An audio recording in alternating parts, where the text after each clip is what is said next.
How to see Facebook password. Facebook password ဘယ်လိုပြန်ကြည့်မလဲ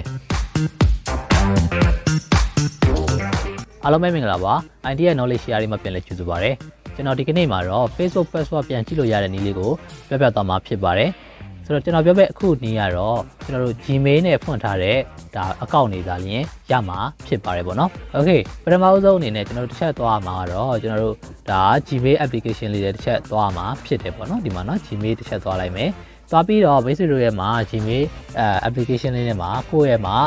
Facebook account ဖွင့်ထားတဲ့ Gmail တခါတည်း login ဝင်ထားမှာဖြစ်တယ်ပေါ့နော် login မဝင်တတ်ဘူးဆိုရင်တော့ login ဝင်တာလွယ်လွယ်လေးပါဒီသွားပြီးတော့ဒီပါပေါ့နော်add another account နဲ့ login ဝင်လို့ရတယ်ပေါ့နော်ဒါဒီမှာကျွန်တော် basic တို့ကျွန်တော် login ဝင်မပြတော့ပါဘူးเนาะဒီမှာဒီထိတ်တောင်လေးသွားပြီးတော့ဒီပါပေါ့နော်ဒီမှာကိုယ့် account ရဲ့မှာ manage your Google account ဆိုတာလေးတစ်ချက်လောက်နှိပ်လိုက်ပါ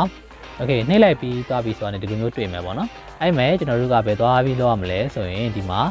security ဆိုတဲ့ပိုင်းသွားမှာပေါ့နော်ဒီမှာ security ဆိုတဲ့ချက်သွားလိုက်မယ်သွားပြီးတော့အောက်ကိုဆွဲချလိုက်နော်အောက်ကိုဆွဲချပြီးတော့ကျွန်တော်တို့ဒီမှာ password manager ဆိုတာရှိတယ်ပေါ့နော်ဒီမှာ password manager ဆိုတာတစ်ချက်လောက်နှိပ်လိုက်မယ်နှိပ်ပြီးတော့ကျွန်တော်တို့ဒီမှာfacebook.com ဆိုတာရှိရပေါ့နော်ဒီမှာ facebook.com တစ်ချက်လောက်နှိပ်လိုက်ပါ